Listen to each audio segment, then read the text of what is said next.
उ लड़का जाके अपना माई से डेरा के कहता कैसे कि बरे बौरहवा देखनी, बरे बौरहवा देखनी, अरे गौरा के घरवा डरवा लगे माई रे हो।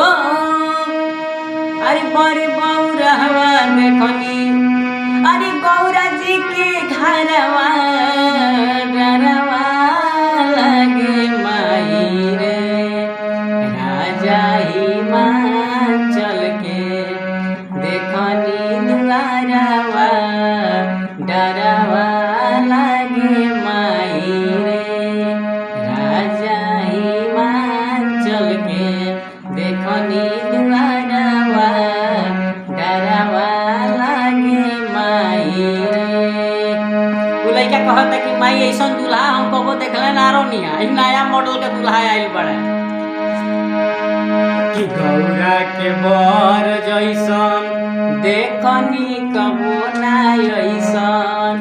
गौरा के बर जैसन देखनी कबो ना ऐसन।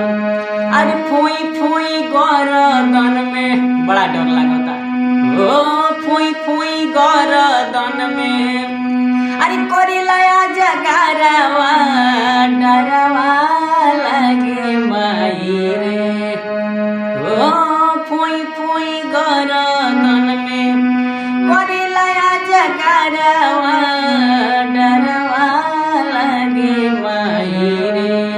राजा हिमाचल के देखनी दुआरवा डरवा लगे माई रे।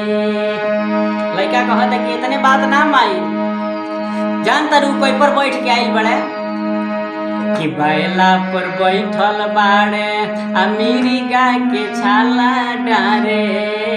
बैला पर बैठल बाड़े अमीरी गा के छाला डारे। कोनो सुपारी सेट 3 पीस नहीं खन पहन ले, बैल पर बैठल बड़े मिर्गा के छाला डारे, लेकिन हाथ में का बा? अरे हाथ में त्रिशूल